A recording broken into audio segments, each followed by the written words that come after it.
नमस्कार, मैं हूं सुरेश चौहान चौर, आप देख रहे हैं बिंदास बोल। आज का बिंदास बोल लगातार 7वें दिन तक हम आपके सामने बिंदास बोल ऑन कुरान की 26 विवादित आयतों को लेकर चल रहा मंथन आज 7वां एपिसोड 7वां दिन लेकर आया है। मुझे दुनिया भर के कई देशों से संदेश आ रहे हैं।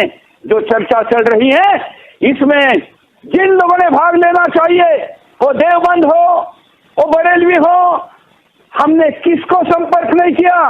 हमने कहा कि एक तरफ जिस कार्यक्रम में 2 लोग लगातार जुड़े हैं अपने कमिटमेंट के साथ, और यहां तक कि वसीम रिजवी जी को डॉक्टर ने बुलाया था, उसके बाद भी वो नहीं गए और शो में उपस्थित रहे। और दूसरी तरफ दिल्ली के जामा मस्जिद का इमाम बुखारी हो या मोहम्मद मदनी से लेकर हिंदुस्तान के इस्लाम के तमाम अपने आप को आलिम से लेकर लीडर कहने वालों लोगों को हमने कहा कि आप आइए, हम विदाउट एडिट दिखा रहे हैं, कोई सेंसर नहीं है, आप जो बोलोगे दिखाया जाएगा। अगर वसीम रिजवी गलत है, अगर यहाँ पर हमने जो थर्ड अंपायर के तौर पर इस्लाम और सनातन के विद्वान के रूप में महेंद्र पाल आर्य जी को रखा है, वो भी अगर कोई भेदभाव करे ऐसा आपको लग रहा है तो बोलिए, ये आपका अवसर है। लेकिन किसी भी प्रकार की पिछले 6 एपिसोड की तरह आज 7वें एपिसोड में भी मुस्लिम समाज की तरफ से नहीं की गई। कभी पटाखों के कागजों में कुरान का कागज लगा है ऐसा कहकर दंगे करने वाले आज जब कुरान पर एक शास्त्रार्थ हो रहा है तो क्यों भाग रहे हैं? क्यों भाग रहे? क्योंकि आप में वो दम नहीं है, आप में वो हिम्मत नहीं है, आप नहीं चाहते, ना कर सकते इस पर बहस। लेकिन ये बहस जारी रहेगी, ये शास्त्रार्थ जारी रहेगा, ये संवाद जारी रहेगा कि आखिर दुनिया के सैकड़ों देशों में एक साथ कैसे कुरान की कई विवादास्पद आयतों को निकालने की बात हो रही। ऐसा बात करने वाले में खुद सऊदी अरेबिया के प्रिंस भी शामिल है। मैं उनका एक पूरा इंटरव्यू आपके सामने लेकर आने वाला हूं जल्दी ही, जो कि कुरान पर ही है। ये बात कहने के बाद कई लोग अब आग बबूला होंगे और कहेंगे कि भाई सऊदी के प्रिंस को भी इन्होंने मैनेज किया। मोदी जी ने कहा होगा, अरे भाई कब तक दूसरों को दोष देंगे, कभी आकर सच्चाई के साथ सामना करना सीखिए।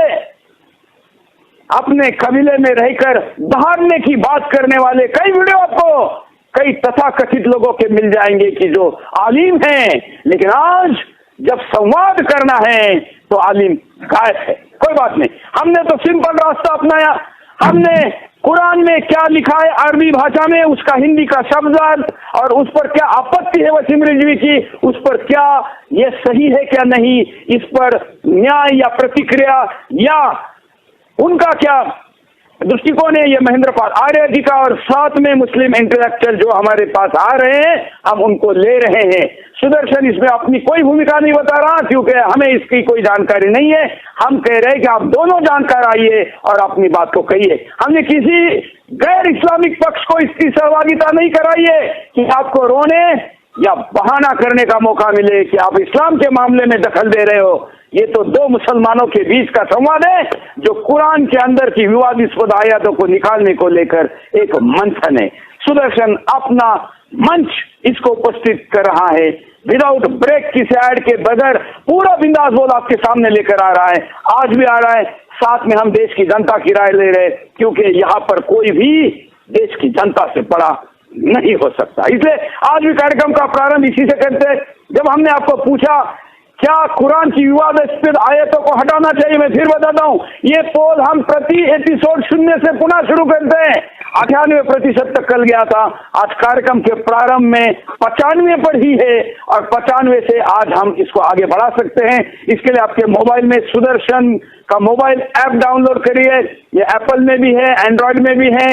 आप उस पर जाकर सुदर्शन की सदस्यता भी लीजिए और पोल भी करिए, जिससे कि अनुपात है ये बदला जा सकता है। जो मुसलमान है वो भी कर सकते हैं। निश्चित ही यह सबके लिए खुला मंच है। किसी ने कहा कि 98% लोग पोल कैसे करें, तो हमने कहा भाई ट्विटर पर ऐप पर तो कोई भी जाके कर सकता है, कर रहे हैं। ये मैनेज होने का कारण नहीं बल्कि इसका मतलब है कि बहुत बड़ी संख्या में मुसलमान भी कुरान की आयतों के बदलने के पक्ष में हैं।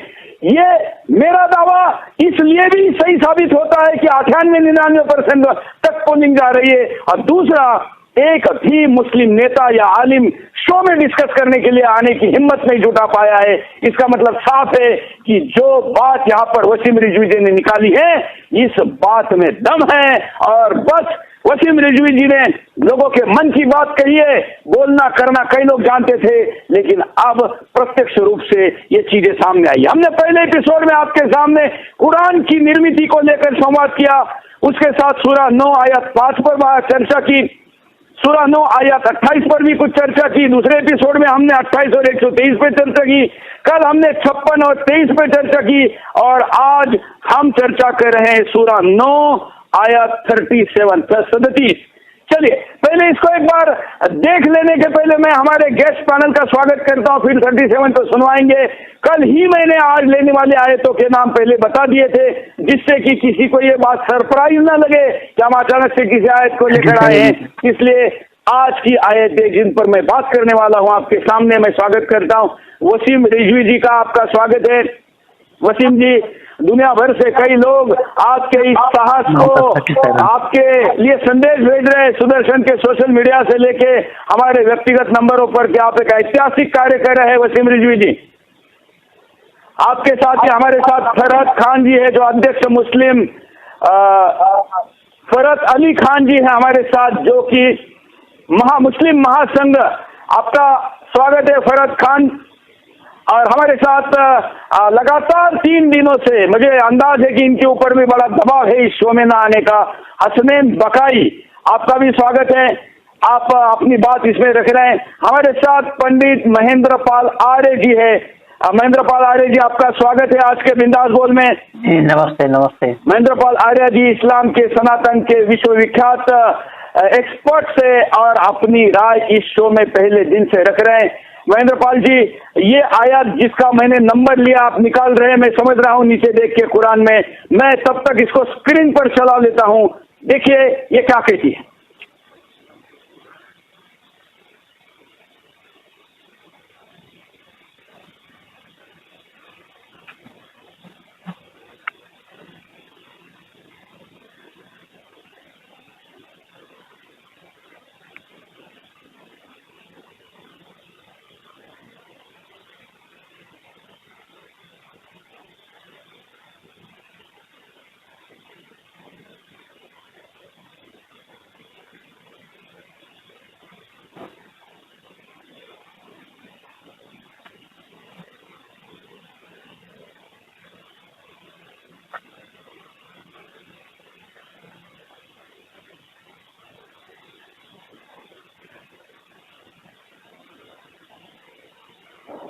महीनों का आगे पीछे कर देना इस तरीके से आपकी जो उनकी पता हो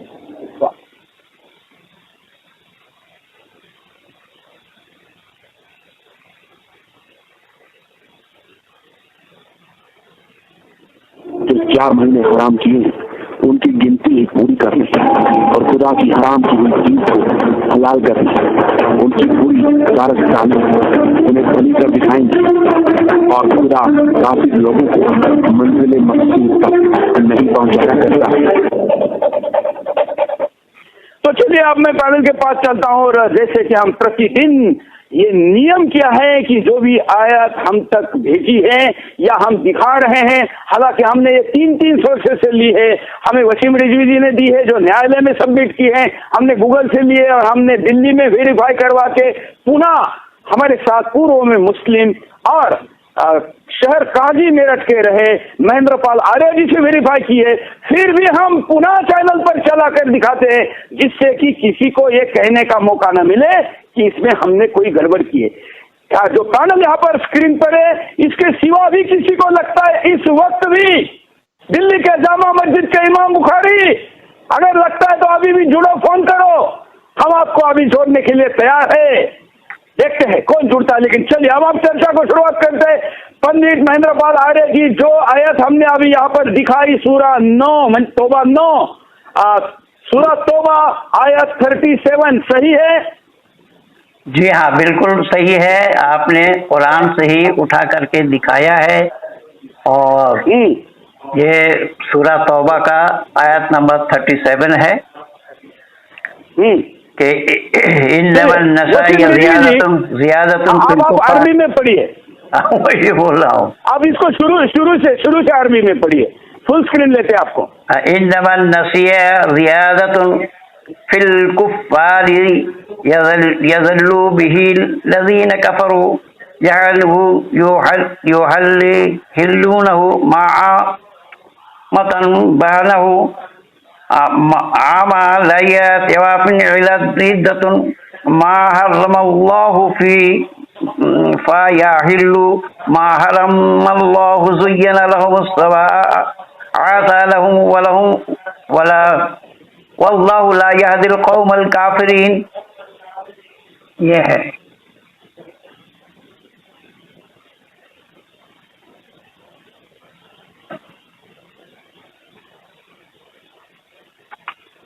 अर्थ भी बता दीजिए, जो अर्थ यहाँ हिंदी में बताया गया था, क्या वो अर्थ सही है? बिल्कुल सही है। ऐ ईमान लाने वालों। अब मैं हाँ बोलिए। आप थोड़ा ऊपर देख के बोलेंगे तो अच्छा होगा। जी। महीनों के आगे पीछे कर देना भी कुफ्र ही की ज्यादती है कि उनकी बदौलत कुफ्फार और बहक जाते हैं।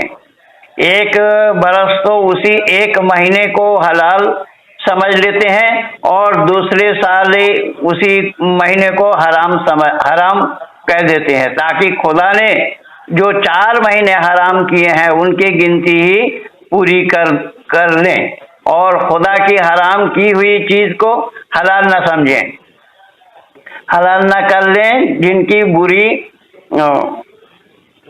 कारसाजियों उन्हें भली कर दिखाई गई है और खुदा काफिर लोगों को मंजिल मकसूद नहीं पहुंचाते हैं। अब मैं वसीम रिजवी जी के पास चलता हूँ। वसीम रिजवी जी, आपको इसमें क्या आपत्ति है? किस कारण आपका कहना है कि इसको हटा देना चाहिए? देखिए सुरेश साहब, आप के आज 7वां दिन है और 7वें दिन तक हम लोग आपसे जुड़े हुए हैं और आप ये समझ लीजिए कि पूरी दुनिया में आपका चैनल देखा जा रहा है और लोग आपस में बहस कर रहे हैं। उनको ये लग रहा है कि उनका जो कथा था पुराने मजीद में जहर की तरह से छुपा हुआ था, वो खुलकर सामने आ गया है। ना कोई शिया आलिमों का कोई मर्जा, जो भी मर्जा है, ना तो उनकी तरफ से कोई स्टेटमेंट है, ना सऊदी अरब के किसी भी काबे के मुल्ला की तरफ से कोई स्टेटमेंट।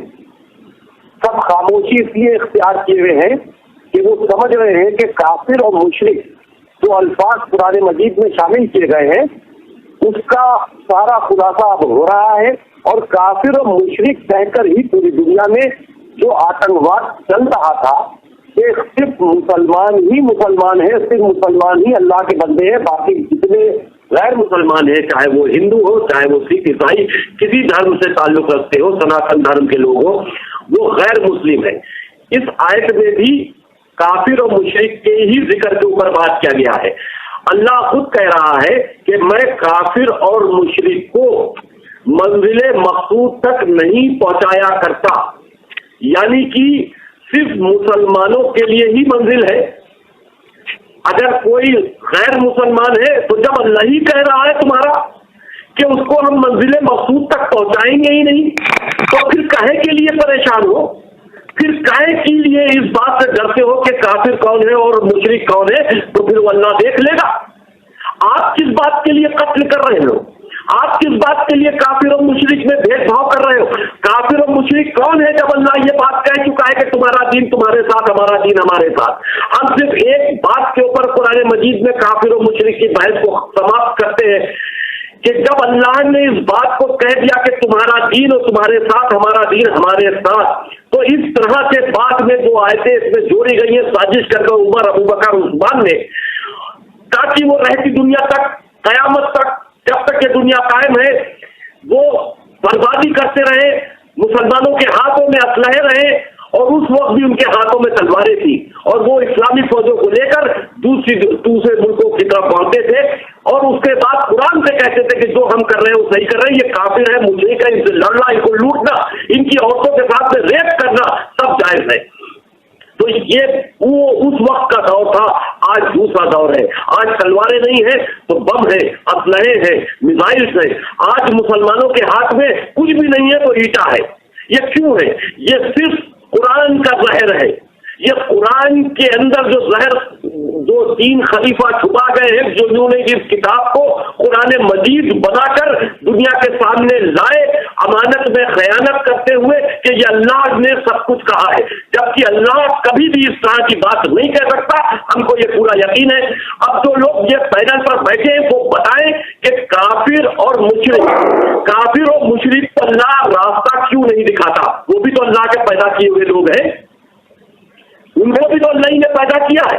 अगर गैर किसी धर्म में पैदा किया तो वो तुम्हारे लिए आज दुनिया में काफिर हो गए, मुशरिक हो गए।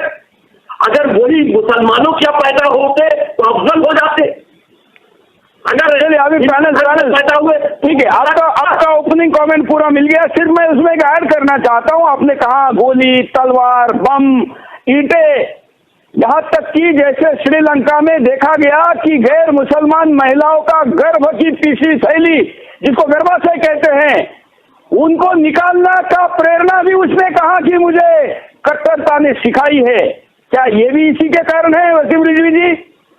बिल्कुल, जितने जुल्म और ज़्यादती है ये ईरानी में गैर मुसलमानों को दवाई खिलाना, उसमें टैबलेट डालना जिससे कि उसका पौरुष समाप्त हो और गर्भधारण न कर सके, ये भी उसी के कारण है। सुरेश जी, जितनी भी काफिर और मुशरिक के ऊपर जुल्म और ज़्यादती ये कर सकते हैं वो सब कुरान से करते हैं। वो कोई भी ज़्यादती हो सकती है। कुरान ने कहा है कत्ल करो, मारो, बर्बाद कर दो। इनको जीने का हक ही नहीं है तो वो गर्भवती महिला को मारे या उसके गर्भ को निकाल दे या उसके साथ में कोई ज़्यादती करे, ये तो समझते हैं कि हम सही कर रहे हैं। अल्लाह ने हमसे कहा है।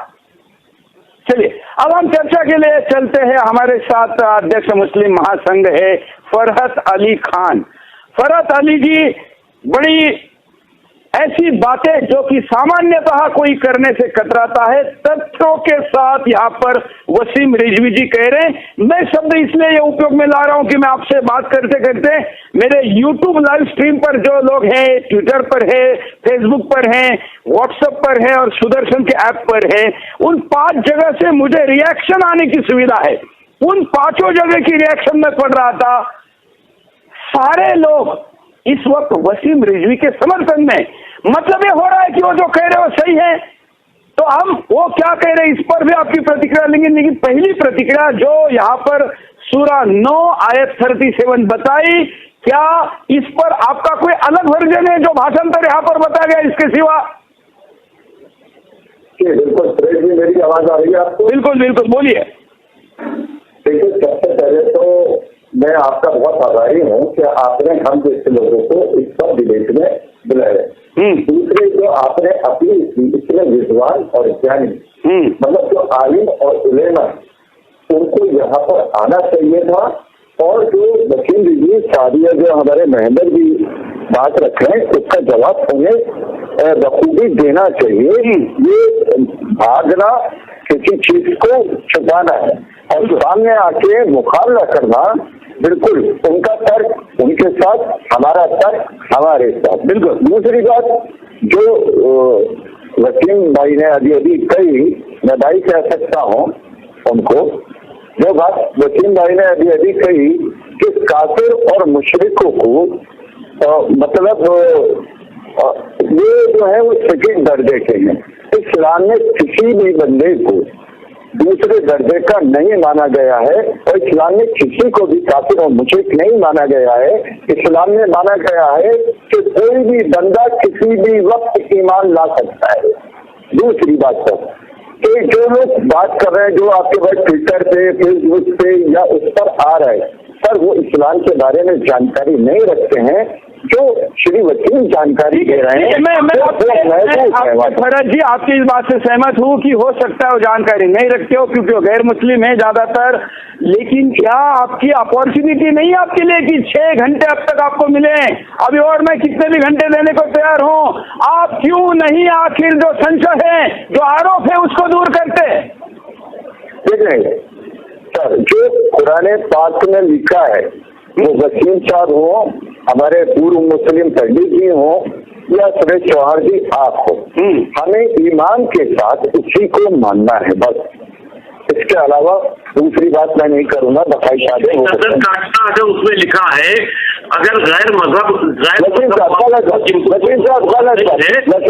गलत बात। आप देर से जागे, आप देर से जागे, आप देर से जागे। आपको यहाँ पर आपने अभी ये बात कही कि मुसलमान कुरान के अंदर किसी को दूसरे दर्जे का नहीं कहा गया किसी इंसान को। आप एक बात बताइए कि मुशरिक को काफिर क्या जानवर से आपने जोड़े हैं? क्या मुशरिक को काफिर जानवर आप जिनको कहते हैं, अगर इनको दूसरे दर्जे का नहीं जोड़ा तो आपने इनके साथ में सारी बेरहमी की आयतें कैसे उतार दी? आप ये तो आप ही ने खाली बोला आपको श्रीमान जी कह रहा हूँ, आपने और मुशरिक को काफिर और मुशरिक को अल्लाह मंजिल मकसूद तक नहीं पहुंचाएगा, यानी कि काफिर और मुशरिक जो है वो मंजिल तक यानी कि अपनी उस कामयाबी तक नहीं पहुंचेंगे। तो यहाँ पर अब दूसरे दर्जे की बात का या तो दूसरा दर्जा भी नहीं है, तीसरा दर्जा भी नहीं है, आपने तो बिल्कुल पैरों की धूल बना दिया। आप जानवर हैं। फिर आप बताइए वसीम जी, फिर रहमतुल्लिल आलमीन और रब्बुल आलमीन क्यों कहा गया? अरे भाई पूरे आलम कह रहे हैं। अरे भाई आप कह रहे हैं ना, रहमतुल आलमीन कह रहे हैं, मुस्लिम आप सबका अल्लाह कह रहे हैं, लेकिन अल्लाह के साथ में हमारा कहने का मतलब यही है कि देखिए कुरान में सब कुछ गलत नहीं है, लेकिन ये जहां जहां काफिर और मुशरिक में भेदभाव करके आए हैं वो गलत है। यहाँ पर इंसानों का बंटवारा है फरज भाई, यहाँ पर आप मानिए कि इंसानों का बंटवारा है। यहाँ पर आपने आखिरी में ये कह दिया कि जो कुरान में लिखा है हम वो ही मानेंगे। अब जब आपने कह दिया आखिरी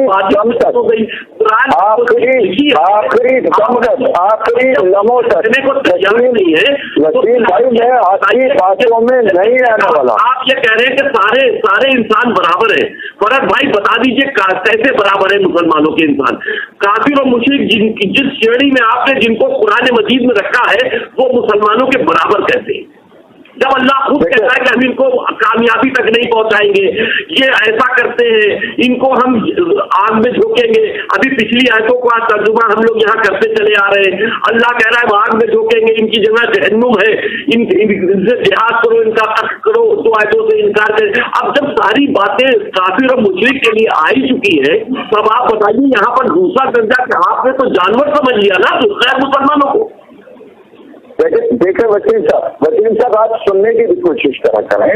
ऐसा है कि जो आप बता रहे हैं, देखिए अगर मैं मुस्लिम हूँ, अगर मैं मुसलमान हूँ, तो मैं आपकी बिल्कुल किसी बात में नहीं आऊंगा।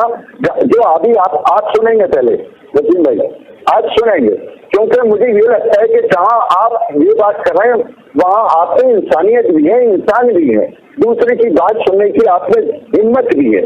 ऐसा नहीं है कि आप दूसरे की बात नहीं सुनेंगे, आपको मेरी बात सुनना पड़ेगी। जो इस्लाम में कहा गया है कहीं पर भी कत्ल गारत का कोई नाम नहीं आया है। अब उसको आप जैसे या और विद्वान जैसे लोग उसको कैसे कैसे करके बता सकते हैं, वो आप बता रहे हैं, जिसमें आप बिल्कुल कामयाब नहीं हो सकते वसीम भाई। नहीं, मुझे खान जी आप ये बात बताइए, मुद्दा सिर्फ वसीम रिजवी जी का नहीं है। जो वहां पर अफगानिस्तान से लेकर आप दुनिया का किसी भी देश में नाम लीजिए, इन लोगों की गर्दन काटने वाले लोग हैं कौन? उनकी प्रेरणा क्या है? वो आखिर क्यों लोगों की गर्दनें काट रहे हैं? महिलाओं के बलात्कार कर रहे, लड़कियों को लव जिहाद में फंसा रहे, उनकी प्रेरणा है क्या? वसीम रिजवी को एक व्यक्ति हिंदुस्तान में जो इस वक्त सामने आए हैं, 1823 में भी कुरान पिटीशन लगा था। कितने उदाहरण मैं आपको दूं? यहाँ महेंद्र पाल आर्य जी उपस्थित है, इन्होंने खुद दिल्ली में केस लगाई थी, उनकी केस जीत चुके हैं। मैं खुद आपको एक इंटरव्यू दिखाने जा रहा हूं जिसमें जो सऊदी अरेबिया के प्रिंस है वो कह रहे हैं बदलाव चाहिए। आप लोग कब करेंगे? क्यों वो को अपराधी ठहरा रहे? हम तालिबान की, हम अफगानिस्तान वालों की पुरजोर मुखालफत करते हैं कि ऐसा नहीं और भी क्या तलवार से लेके जा नहीं सकते अफगानिस्तान में। अरे भाई तालिबान बना कौन रहा है? वसीम रिजवी जी के अनुसार, वसीम रिजवी जी आपका यही कहना है? कुरान नहीं बना रहा, कुरान नहीं बना रहे, इस्लाम नहीं बना रहे, कुरान नहीं बना रहे, इस्लाम नहीं बना रहे। वो अपनी वहाँ पर जो पार्टी लड़ाई है, जो कबीलों की लड़ाई है, उसके जरिए से आप फिर भी आयत पर बात नहीं की, क्योंकि आज मैंने थोड़ा तय किया कि कम से कम 2-2, 3-3, 4 आयत तक हम जा पाए, इसलिए हम बाकी मुद्दे पर तो बात करते रहेंगे। अब मैं हमारे साथ जो इस विषय पर जुड़े हुए हैं, जो इस विषय के जानकार हैं, मैं ऐसा मानता हूं कि शायद वो इस विषय पर कुछ अपना अलग पक्ष रख पाए। आपका क्या कहना है जिस प्रकार से ये सूरा 9 आयत 37 यहाँ पर बताई गई? अभी आपने तीनों पैनलिस्ट की बात सुनी, अब मैं आपसे सुनना चाहता हूँ कि आखिर इस आयत पर आपका क्या कहना है, हसनैन बकाई जी?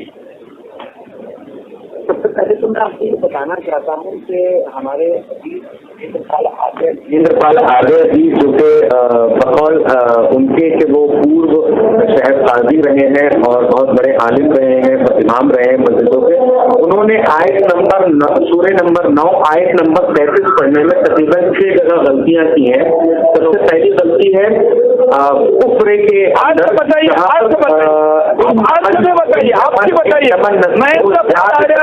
सारे लोग अज्ञानी हैं। आप आपके ज्ञान की बात करिए कि इसमें जो अर्थ है, शब्दार्थ है, वो क्या है? इसका हूबहू तर्जुमा जो होता है वो बिल्कुल गलत जो इन्होंने बताया है और मकसद से बताया गया है। इसका जो हूबहू माना होता है वो इस तरीके से होता है आदर के महीनों का, यानी कि जो वो महीने जो कि मुअज़्ज़ज़ हैं, हुर्मत वाले हैं, जैसे कि मुहर्रम है, जैसे कि रमजान है, जैसे कि रबीउल नूर है, हटाना तो बस कुफ्र में एक वृद्धि है। अब फिर से इस चीज पर आते हैं, कुफ्र क्या है? कुफ्र यानी इस्लाम की चीजों का इनकार करना। इसके बाद इससे इनकार करने वाले गुमराही में पड़ते हैं, इसी वक्त में वे हलाल ठहरा लेते हैं, इसी वक्त में वे हराम ठहरा लेते हैं, ताकि अल्लाह के महीनों की संख्या वो पूरी कर लें, और इस प्रकार अल्लाह हराम किए हुए वो वैध ठहरा लें, और बुरे कर्म उनके लिए सुहाने हो गए हैं, और अल्लाह इनकार करने वालों में सीधा मार्ग नहीं दिखाता है। अल्लाह के देखिए काफिर मुशरिक कर रहे हैं, काफिर मुशरिक गुनाह कर रहे हैं, अल्लाह इसमें कहाँ पर इस चीज को बोला गया? भी आप ये बताइए इसमें कहाँ बोला गया? क्या है आप तर्जुमा गलत बता रहे हैं। कोई की बात क्यों हो रही है? कुरान मजीद में जब अल्लाह सबका है, जब अल्लाह सबका है, भगवान क्यों हो रही है? आप तर्जुमा इसका बिल्कुल गलत कर रहे हैं। मेरे पास 3 तर्जुमे यहाँ पर मौजूद हैं। तीसरा तर्जुमा आप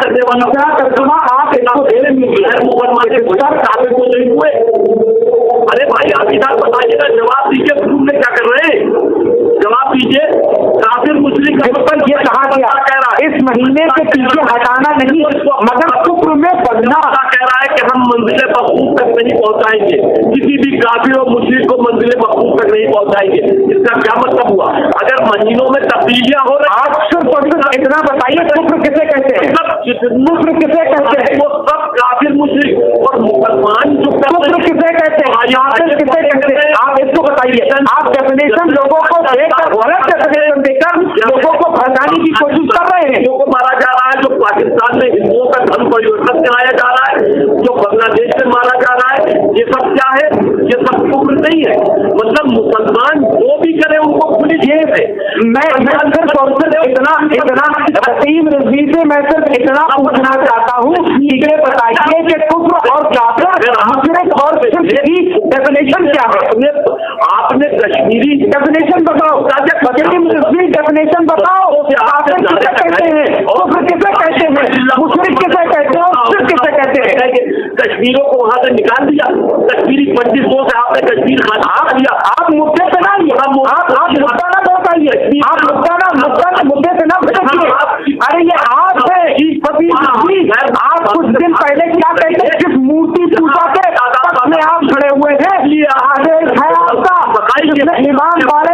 मूर्तियां हटवाई है और हटवा के कहा है कि मुसलमानों के अंदर मूर्ति पूजा नहीं होनी चाहिए, लिहाजा मैं इमाम बाड़े से इस मूर्ति को हटाता हूँ। ये तुम हो सत्य है वो, मतलब मुसलमान वर्सेस दुनिया।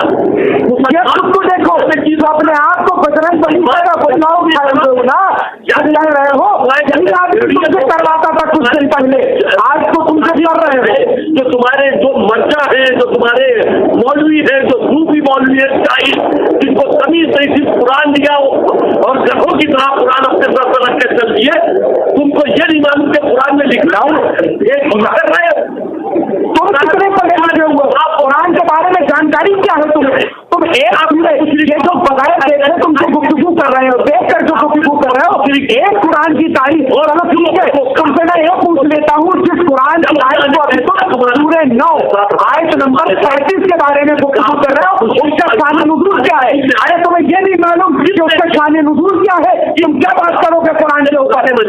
कुछ बनाही पर तुम काम कर रहे हो, ये मैं जानता हूँ कि तुम किसी कुछ बनाही पर काम कर रहे हो। चलिए मैं आप दोनों को कहता हूँ कि हम थोड़े शब्दार्थ पर ज्यादा जोर दे। महेंद्रपाल आर्य जी कुछ यहाँ पर कहना चाहते हैं, मैं उसके पास चलता हूँ, उनके पास चलता हूँ। उसके पहले मैं आपको बता दूं कि हमने आपके पास में आ रहा हूँ महेंद्रपाल जी, आप थोड़ा पीछे हट जाए। पहले मैं यूट्यूबर जो है उन्होंने रिक्वेस्ट की थी कि हम सुपर चैट शुरू करें और सुपर स्टिकर शुरू करें, तो यूट्यूब के मित्रों के लिए हमने सुदर्शन के यूट्यूब चैनल पर जो लाइव टेलीकास्ट जा रहा है उस पर सुपर चैट और सुपर स्टिकर शुरू किया है। यहाँ पर राजेश जी ने दिल्ली एनसीआर के बारे में प्रतिक्रिया भेजी है। हम यहाँ स्क्रीन पर, यहाँ नीचे एक बैंड आ रहा है जिसको हमने यूट्यूब सुपर चैट के तौर पर शुरू किया है, उसमें आपके कमेंट को दिखाया जाएगा। इसलिए जो लोग अपनी प्रतिक्रियाओं को टीवी के स्क्रीन पर देखना चाहते हैं उनके लिए ये सुविधा है। अब मैं महेंद्रपाल आर्य जी के पास चलता हूँ। महेंद्रपाल आर्य जी, मुझे लगता है कि तू मैं के बजाय हमको इस अपॉर्चुनिटी को, जो कि हमने हमारा इतना महत्वपूर्ण समय सुदर्शन का इस काम के लिए डेडिकेटेड किया है, हम ये एस्टैब्लिश करने के लिए काम करें कि हमारा पक्ष क्या है, सामने वाले का पक्ष क्या है और इसका सही अर्थ क्या है। तो ये तीनों की बातचीत आपने सुनी, अब इस पर आप क्या कहना चाहेंगे? मैं कहना ये चाह रहा हूँ कि हमारे भाई साहब कह रहे थे कि अल्लाह को रहमतुल आलमीन कहा गया है, कि तमाम आलमों पर रहम करने वाला। अभी बकरीद के दिन ये पशु के गले में छुरी चलाएंगे कि नहीं चलाएंगे उसी अल्लाह के नाम से? तो उन पशुओं पर अल्लाह ने रहम किया है? उन पशुओं पर अल्लाह का रहम है? रही बात ये काफिर कौन है, काफिर कौन है, किसी से पूछने की आवश्यकता नहीं है। महेंद्रपाल जी एक मिनट आपका पहले इसी का मुद्दा खत्म कर देते, क्योंकि आपने ये मुद्दा उठाया है। मैं हमारे साथ जो मुस्लिम विचारक जुड़े हैं उनके पास चलते हैं। बकाई जी आप हमको बताइए कि ये सब पर रहमत करने वाला अल्लाह, जो कि महेंद्रपाल जी ने उठाए हुए प्रश्नों को मैं विस्तारित करके बता रहा हूँ, बकरे के गर्दन पर आकर क्यों रहमत नहीं करता है? देखिए, यही चीज अगर मैं ये पूछूं कि जो हिंदू धर्म में ये चर्चा इस्लाम पर, कुरान पर, हिंदू पे जब होगी चर्चा करेंगे, उस पर क्या विचार? देखिए, हर धर्म की एक प्रथा होती है और हिंदू धर्म का कहीं देना हिंदू धर्म का हिस्सा नहीं है। किसी भी धर्म ग्रंथ में नाथ मंदिर में आपको ये देने की बात कही गई हो, चीज का अपोज करिए। किसका? पशुपतिनाथ मंदिर में माता काली के लिए आप माता काली के कुरान लिखने वाले हिंदू धर्म से इंस्पिरेशन ले रहे हैं, ये हिंदू धर्म का हिस्सा नहीं। मैं ये कह रहा हूँ लिखा है क्या? पहले अगर बकौल आर्य जी के इन्होंने ये फरमाया कि जो है अल्लाह ने बकरों के ऊपर रहमत क्यों नहीं की? क्योंकि ये हिंदुओं से इंस्पायर होकर हिंदू हो गए थे। तो अब मैं ये पूछना चाहता हूँ कि इस बकरे की वजह से ये हिंदू हो गए थे और इसी बकरे की बलि हिंदू धर्म में भी दी जाती है, तो आप क्या करोगे? मैंने दोनों की करने देते, आपके पास आता हो रही है। क्योंकि ये बकरे की जान भी हमारे एपिसोड से बच जाए तो बहुत बड़ी बात हो जाएगी। महेंद्रपाल जी जो तर्क ये दे रहे हैं इस पर आप बात करें, आप दोनों को लेते हैं।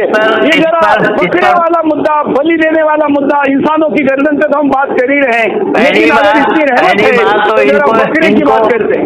इनको तो ये मालूम नहीं, हर धर्म बोल रहे हैं, जबकि इस्लाम ने हर किसी को धर्म नहीं माना। दीन इस्लाम बोला है, एक ही दीन इस्लाम है। और जहाँ तक बकरी की बलि की बात है, एक मिनट रुक जा भाई, रुक जाए। अरे जब तुम बोल रहे थे उस समय मैं बोला था क्या? रही बात बकरी की, हमारे सत्य सनातन वैदिक धर्म में बलि प्रथा सर्वथा निषेध है। यहाँ अहिंसा पहला शब्द है। अहिंसा सत्य ब्रह्मचर्य अपरिग्रह बताया गया है। हिंसा न करने वाला, जो हिंसा करेगा वो परमात्मा का सानिध्य लाभ नहीं कर सकता। बलि प्रथा हमारा नहीं है, ये तो और लोगों के चलाए हुए हैं। ये सरासर झूठ है और गलत है कि जो लोग करते हैं वो सत्य सनातन वैदिक धर्म के नुमाइंदा नहीं है। हमारे यहाँ पर बलि प्रथा कोई रिवाज नहीं है।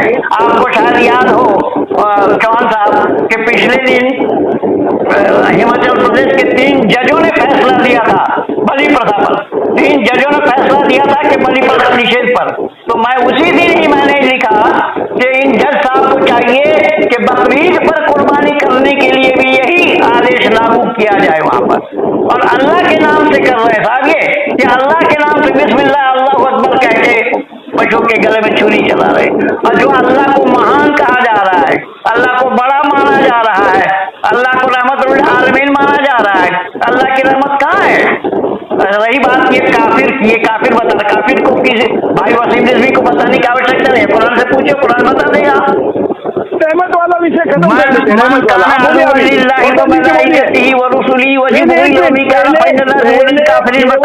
खत्म कर लेते हैं, इसको पहले खत्म करिए। हाँ आप बोलिए, आप बकारी जी बोलिए, बकरे वाली बात खत्म करिए। देखिए, सबसे पहली चीज, हर धर्म में कोई चीज, किसी चीज की एक प्रथा होती है, उसके विचार होते हैं। जिस तरीके से अगर हिंदू धर्म में देखा जाए, बलि की प्रथा जिस तरीके से काली माता के ऊपर चढ़ाई जाती है, ये वैदिक धर्म पशुपतिनाथ के ऊपर, बिल्कुल पशुपतिनाथ में चढ़ाई जाती है। जिस तरीके से कई यज्ञों में मैंने पढ़ा है इस चीज के बारे में, अथर्ववेद में पढ़ा है। आज हम यहाँ कुरान की बात करें, कौन सी आयत, कौन से कहाँ से ले रहे हैं? अगर अथर्ववेद का मुझे रेफरेंस दीजिए, अथर्ववेद के कौन से खंड में कौन सी नंबर की बात बोल रहे, जरा बोलिए आपको अथर्ववेद तो मैं बोलिए, निकाल रहा हूँ। हाँ, मैं उसी को निकाल रहा हूँ। इधर उधर की बात मत करिए। और आपका कुरान अथर्ववेद से प्रेरित है, ये स्वीकार करिए आज के एपिसोड में। देखिए, आपका धर्म, हम फिर से ये कह रहे हैं, हमारे कुरान में ये चीज लिखी हुई है, लकुम दीनुकुम वलिय दीन, मेरा दीन मेरे साथ, तुम्हारा दीन तुम्हारे साथ। जो आप मान रहे हैं मुझे उससे कोई कंफ्लिक्ट नहीं है, तो हम मानते हैं किसी और को कोई कंफ्लिक्ट नहीं होना चाहिए। अब जब फंसने लगे तो फिर तुम्हारा दीन तुम्हारे साथ, हमारा दीन हमारे साथ वाली आयत पढ़ने लगे। और जब हम इस बात को कह रहे हैं कि भैया काफिरों का दीन काफिर के साथ, जिनको तुम काफिर समझते हो वो अल्लाह के बंदे हैं, लेकिन तुम जिसको काफिर समझते हो, जिनको मुश्रिक कह रहे हो कुरान में, वो आयत नहीं हो सकती। हरेक का दीन हरेक के साथ है, हरेक का धर्म हरेक के साथ है। ये लिखा हुआ है अनुमंता विश्वता हिंसा क्रय विक्रय संस्कृता। अरे दांत टूट जाएंगे, दांत टूटेंगे, दांत। मनुस्मृति 5 पर लिखा हुआ है कि अनुमति देने वाले मरे हुए जीव, अंगों के टुकड़े टुकड़े करने वाला, मारने वाला, खरीदने वाला, पकाने वाला, परोसने वालों के लिए, आने वालों के लिए कहीं भी वक्त में घातक शिक्षक होते हैं। महेंद्रपाल आर्य जी, ये कुछ और ही पढ़ रहे, ये तो वेद का हिस्सा है नहीं जो आपने पढ़ा। मैं अभी दिखाता हूँ वेद, मनुस्मृति मैं ये निवेदन कर रहा हूँ। अब मनु का चला गया, अब मनु बोल रहे हैं। मनुस्मृति का, अरे आज आप उससे मनुस्मृति पे चले गए। ये मनुस्मृति किसने छापी हुई जरा बताइए। यहाँ हमने मनुस्मृति छापने वाला एक मुसलमान का प्रेस पकड़ा है दिल्ली में, जो कि गलत छाप रहा है। और मोहन कुमार में शो करने वाला हूँ। आप अभी अथर्ववेद बोल रहे थे, अभी मनुस्मृति पे चले गए, फिर भी इसका जवाब देंगे महेंद्र पाल आर्य जी, बताइए। माननीय चौहान साहब, आपको बखूबी याद है डॉक्टर जाकिर नाइक की दुकानदारी आपके इसी चैनल के माध्यम से ही बंद हुई, और वही वो वेद में मांसाहार बता रहा था, वेद में पशु बलि बता रहा था, तो कहाँ शकल सूरत दिखा पाए। और वेद में सर्वथा निषेध है। अब ये वेद करते करते चले गए मनुस्मृति में। अब मनुस्मृति में कहाँ है, उसका कोई रेफरेंस नहीं। जैसे आपने बोला है कि ये सूरह तौबा का आयत नंबर 37 है, और वो 33 ही रट रहे हैं। अब इनको इतना ही अकल नहीं है कि 37 बोला जा रहा है या 33 बोला जा रहा है। अब ये वेद का क्या बहुत जानेंगे। मैं तो बोला ये दांत टूटेंगे इनके वेद पढ़ने के लिए। और ये बोल रहे हैं सब धर्म होगा कहाँ। अल्लाह ने केवल इन्ना दीन इंदल्लाहिल इस्लाम बोला, एक ही धर्म है जिसका नाम इस्लाम है। फिर लकुम दीनुकुम वलिय दीन, अल्लाह को कहाँ से याद आ गया कि तुम्हारा धर्म तुम्हारे पास, हमारा धर्म हमारे पास, ये अल्लाह को कहाँ से याद आ गया जब बोला कि एक ही दीन है जिसका नाम इस्लाम है।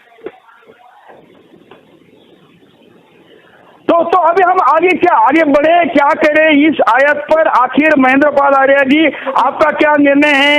जो इन्होंने दो लोगों ने अपना पक्ष रखा, क्या आप उससे कन्विंस हैं? क्या आप इसके पक्ष में हैं कि जो बात या वसीम रिजवी जी कह रहे हैं कि इसको कुरान से हटानी चाहिए, आप हटाने के पक्ष में हैं? बिल्कुल। मैं तो आज सुबह मेरा आर्टिकल देखिएगा 2003 में लिखा था, आज कुरान में गैर मुस्लिमों को जीने का हक नहीं। कुरान के आयतों से मैंने ये सिद्ध किया है कि कुरान में गैर मुस्लिमों को जीने का हक नहीं। और बहन तबलीन सिंह जो टेलीग्राफ पत्रिका में लिखती हैं, उनके जवाब में मैं ये लिखा था 2003 में। और एक आयत नहीं, भाई वसीम रिजवी ने इतना बड़ा काम किया, उन्होंने अपने तरफ से एक भी अर्थ नहीं निकाला। उन्होंने जो कुछ भी इन मौलानाओं के किए हुए अर्थ हैं, जो आप भी पढ़ रहे हैं, मैं भी पढ़ा हूँ, ये मौलाना फारूक खान के किए हुए अर्थ हैं। तो तुम्हारे खिलाफ अब ये बताइए कि आपसे कोई संधि तोड़ेगा तो आप क्या करेंगे उसके लिए? मारेंगे नहीं, गर्दन नहीं काटेंगे, प्यार में झूठा कोई घर आपको डिफेंस नहीं सिखाता नहीं सिखाता, वायलेंस कैसे सिखाता है? जो वायलेंस सिखाता है धर्म नहीं है, वो किसी का भी क्यों ना हो। इस्लाम ने कभी डिफेंस नहीं, इस्लाम ने कभी वायलेंस नहीं सिखाया। अगर सिखाया होता तो ये वसीम क्या होता?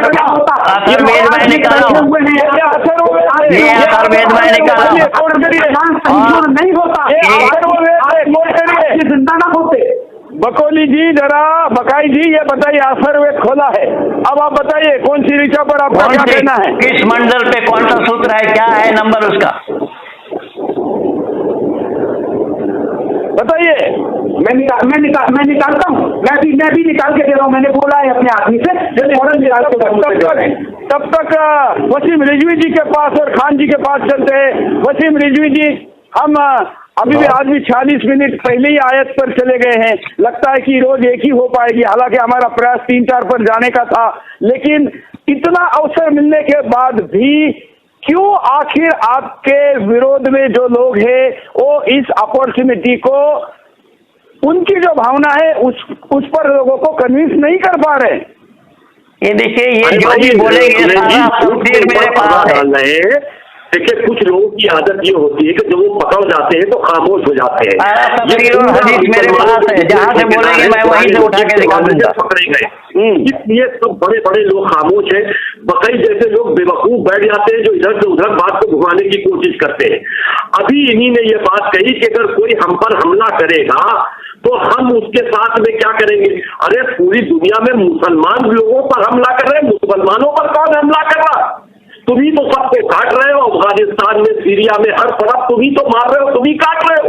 अमेरिका में जाके तुम बिल्डिंगें गिराया है, सब कुछ तो तुम कर रहे हो। और उसके बाद कह रहे हो कि हमको कोई मारेगा तो हम क्या करेंगे? हाँ, तुम मुसलमान हो या नहीं हो? तुम क्या मुसलमान हो या नहीं हो? पूरी दुनिया खौफ में है। तुम मुसलमान हो या नहीं हो? पूछे गए पूरी दुनिया तुमसे खौफ। वसीम रशीद तुम मुसलमान हो या नहीं हो? तुम दूसरों के लिए खौफ बने हुए हो। वसीम रशीद तुम मुसलमान हो या नहीं हो? की हिम्मत तो तुमको कोई मारे, तुम तो हर तरफ लोगों का वसीम रशीद तुम मुसलमान हो या नहीं हो? बताओ कि काफिर और मुशरिक के ऊपर किस बात की बहस? वसीम रशीद तुम मुसलमान हो या नहीं हो? अभी तुमने पढ़ा, अभी तुमने यजीदियत को फॉलो करने वाले हो? करने वाले हो? बकाई जी मैं आपकी जानकारी के लिए बताऊं कि वसीम रिजवी जी को पुनः उत्तर प्रदेश के वक्फ बोर्ड के सबसे ज्यादा वोट मिले हैं। आप उनको पूछ रहे हो मुसलमान है कि नहीं? 21 वोट मिले हैं और उनमें से कुछ लोग हलफनामा ये दे चुके हैं कि मैंने वोट नहीं किया था। इंसान हलफनामा किसी से डरा धमका के ले लोगे? वोट नहीं किया है, वो कोई डरा कोई डरा धमका नहीं दे रहा है। तुम बोर्ड के चेयरमैन कभी नहीं बन सकते हो, क्योंकि मेरे मुख्यमंत्री ने ये वादा किया है कि तुम्हारे जैसा भ्रष्टाचारी आदमी बोर्ड का चेयरमैन नहीं बन सकता है। बनाकर भेजा है कि तुम वसीम रिजवी की मुखालफत करो, लेकिन मुखालफत हमारी नहीं कर रहे हो, हम सीधी बात कर रहे हैं। हमारा चैलेंज है तुम्हारे इस किस्म से पूरी दुनिया जानती है। ये गदा लेकर चलते थे आजम खान का, जिसमें कहते थे कि मैं हनुमान हुआ प्राण है। ये देखिए गदा और ये देखिए आजम खान बगल में ये बैठे हुए हैं, इस किस्म की करते करते हुए ये देखिए कि मैं हूँ हनुमान, और ये है राम, और ये राम है और हम हनुमान है। और वही अपने भ्रष्टाचारों को छुपाने के लिए, अपने भ्रष्टाचारों को छुपाने के लिए जब दिलों की सरकार आई है उसने अपने रुख को बदल दिया।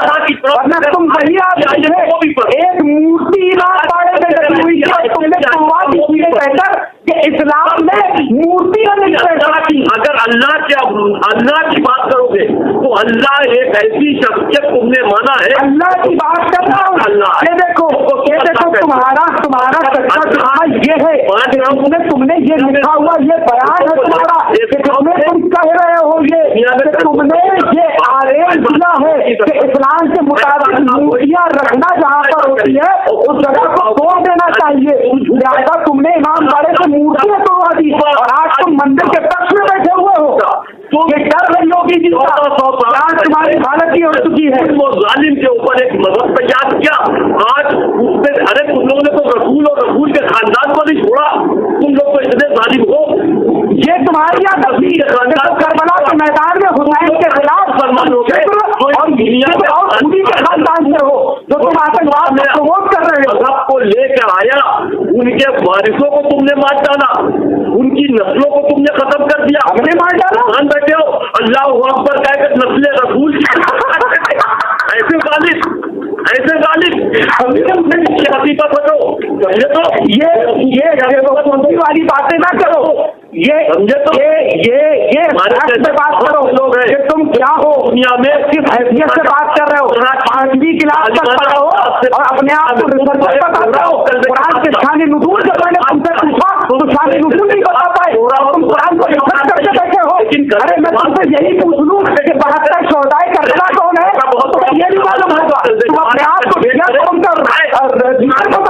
तुम्हें शियत के बारे में नहीं मालूम है, तुम्हें तुम्हारे घर वालों का बाईकाट से खुशी है, तुम्हें बुलाते नहीं है लोग, तुम्हारे साथ बैठना पसंद नहीं करते।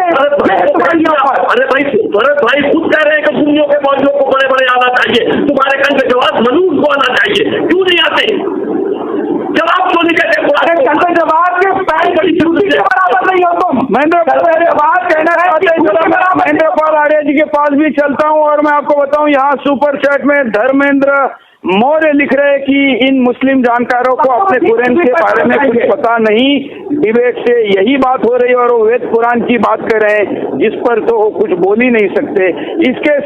इसके साथ यहाँ सुपर चैट चल रहा है, जिन लोगों ने अपनी प्रतिक्रिया भेजी है आप यहाँ पर देख सकते हैं। महेंद्र पाल आर्य जी की प्रतिक्रिया लेता हूँ। हाँ महेंद्र पाल आर्य जी, आपने अभी इन सबको सुना, क्या कहेंगे? खान जी तो हंस रहे हैं जोर जोर से। मैं इतना कहना चाहूंगा कि आपको मैं सिंह का संज्ञा दिया हूं और सत्य वही है जो सर पर चढ़कर बोलता है। आपने हर एक को निमंत्रण दिया। अब ये इनको रंछोड़ कहा जाएगा, रंछोड़। इन्हीं लोगों को रंछोड़ कहा जाता है। जब शक्ल दिखाने तक के लिए वसीम रिजवी के सामना नहीं कर पाए और इन लल्लुओं को भेज दिया जिसको ना आता पता। ये शाने लल्लू मत करिए। हम जो उपस्थित है उनका हम अनादर नहीं करना चाहते। जो भी है अपनी और फेर में पड़ जाएंगे, उनकी बात गलत हो सकती है। शाने नुज़ूल मैं कहूँगा। महेंद्र पाल आर्य जी, आप जरा कुछ लोगों के नाम लीजिए जिनको कल के डिबेट में आप बुलाना चाहते। जरा नाम लीजिए, आह्वान करिए, चैलेंज करिए। हाँ, मैं दावा के साथ ये कह रहा हूँ कि जामिया मिल्लिया से आए लोग, जामिया मिल्लिया से। हाँ, को जो इस्लाम के जाने हैं, शोएब जमाई इतना भाषता है कि आकर के तो शक्ल दिखाए। अभी एक चैनल में मैं देख रहा था, वो बोले हम तो सबको लेकर के चलते हैं। एक बहन वो मुस्लिम है, तो उसने बोली मुसल्ला बिछा दी और उसके ऊपर रख दिया हनुमान चालीसा, बोले आप पढ़ करके दिखाओ। वो नहीं पढ़ पाया। कि ये सब लोग हैं। आप बुलाइए देवबंद से, आप बुलाइए मदरसा मुज़ाहिरुल उलूम से, आप बुलाइए दिल्ली के जामा मस्जिद के मुफ्ती मुकर्रम साहब को, आप बुलाइए अपने बड़ी मस्जिद के इमाम,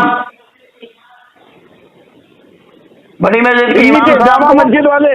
हाँ, तो दिल्ली में जितने मस्जिद है, कुछ कह रहे खान जी, आप निजामुद्दीन मरकज से बुलाए। ठीक है, आप मौलाना साद को तो हम नहीं बुलाएंगे, जो फरार है उनको क्या बुलाए आप। हाँ, फरहत अली जी, आप किनको चाहते हैं कि आपके पंथ की बात हो आकर यहाँ कहे? देखिए सर, जो बात हो रही है वो आराम से होना चाहिए, क्योंकि ये आपने भी समझाने की बात कही है। और ये दोनों जो हमारे महानुभाव बैठे वसीम जी और पूर्व मुस्लिम पंडित जी, ये भी अभी इन्होंने हमें अपशब्द बोला। हम हमारी हिस्ट्री जानिए, वो हमने हटा दिया शो से। हमने उनको कहा कि आपको आप शब्द ना बोले, आगे बोलिए। नहीं बोलेंगे।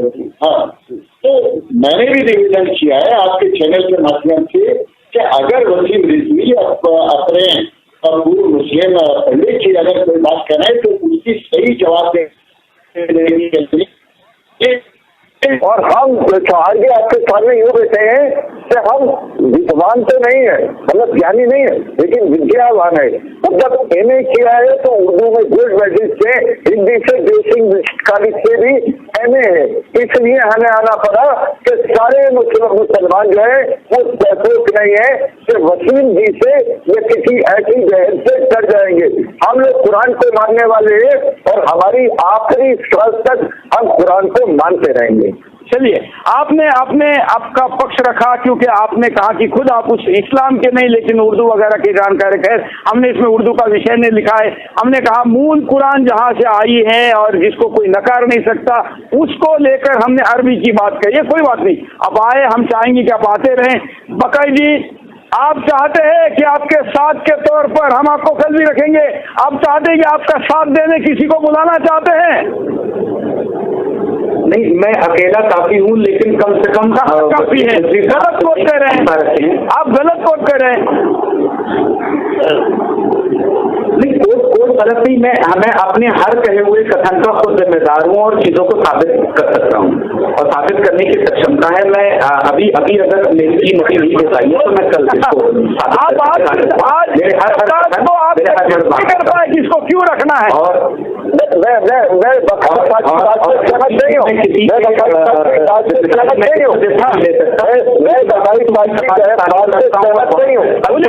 विचारधाराओं जी, आपके दो पैनलिस्ट जो आपके साथ देने के लिए खड़े हैं वो आपसे सहमति जता रहे, जरा बताइए। मैं बखाई साथ की बात से सहमत नहीं हूँ, क्योंकि बखाई साथ से भी ज्यादा बड़े हमारे विद्वान है। जिनकी हम बात मानते हैं, जिनके कहने से हम उनकी एक बात पर अपना सब कुछ निछावर कर सकते हैं, तो खाली बताइए आप विद्वान नहीं है, आपसे बहुत बड़े बड़े विद्वान हैं जो पढ़ा रहे उनको भी दावत देना चाहिए, उनको सुनाना चाहिए।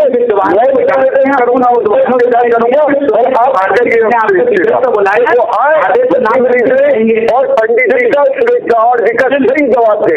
चलिए मैं तो कोई प्रश्न ही नहीं पूछ रहा हूँ, मैं तो ये दोनों की कोऑर्डिनेशन अकेले एक शब्द अंतिम में बोलूंगा, एक शब्द में अंतिम में बोलना है। ये अरबी, ये हिंदी, और इस पर आपका क्या कहना है भाई? ये इतना ही बात है या सारे प्रश्न तो उसके ऊपर जो उसका सामाजिक पहलू है, उसका संवैधानिक पहलू है, उसका सांस्कृतिक पहलू है, उसका मानवता का पहलू है, इस पर हम आपके सामने चर्चा कर रहे हैं।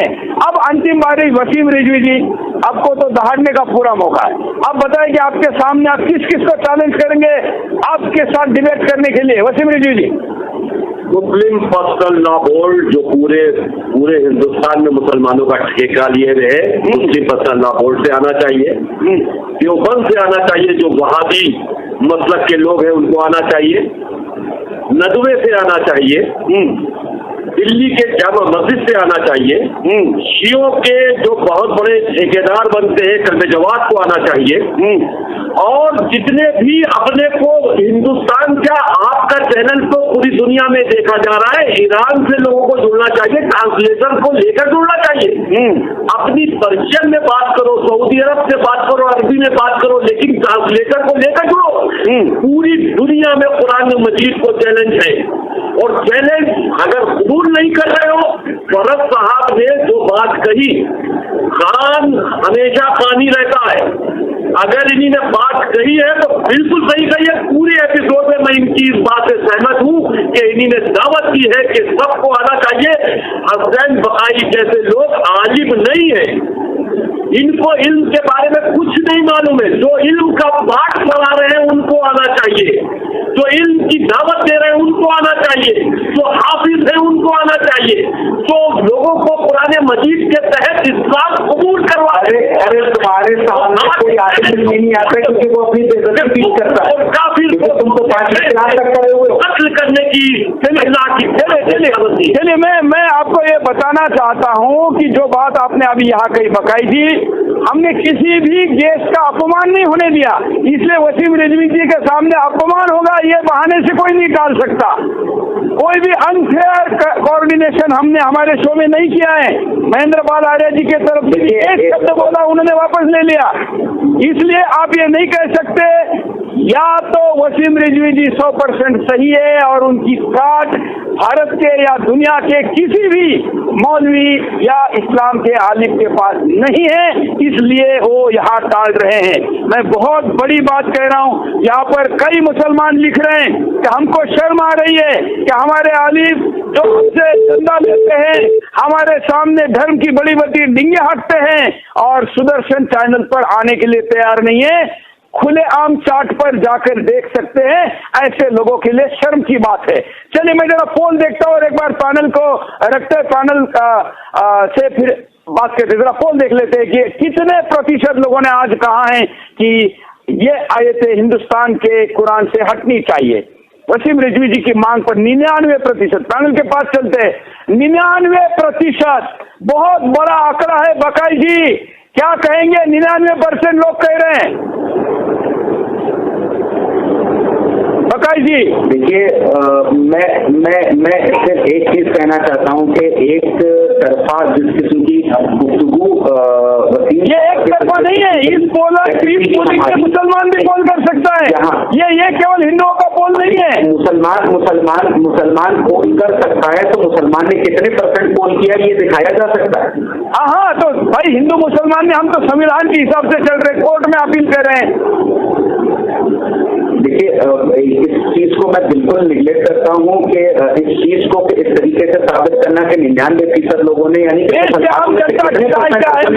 सामने रखी है। मैं कल फिर आप लोगों के साथ इस एपिसोड में जुड़ेंगे, महेंद्र पाल आर्य जी और आज के चारों अतिथियों के साथ। हम पुनः आह्वान करते हैं कि जामा मस्जिद के दिल्ली के इमाम बुखारी मदनी, तमाम जो नाम यहाँ पर चारों पैनलिस्ट ने कई नाम सुझाए हैं, ये सब आए और इस शास्त्रार्थ में हिस्सा ले। आज हम केवल एक ही आयत तक पहुंच पाए, हम प्रयास करेंगे कि कल हम एक से ज्यादा पर पहुंचे, मंथन करे, शास्त्रार्थ करे। सुदर्शन किसी भी कमर्शियल ब्रेक के साथ इस चर्चा हेलो हेलो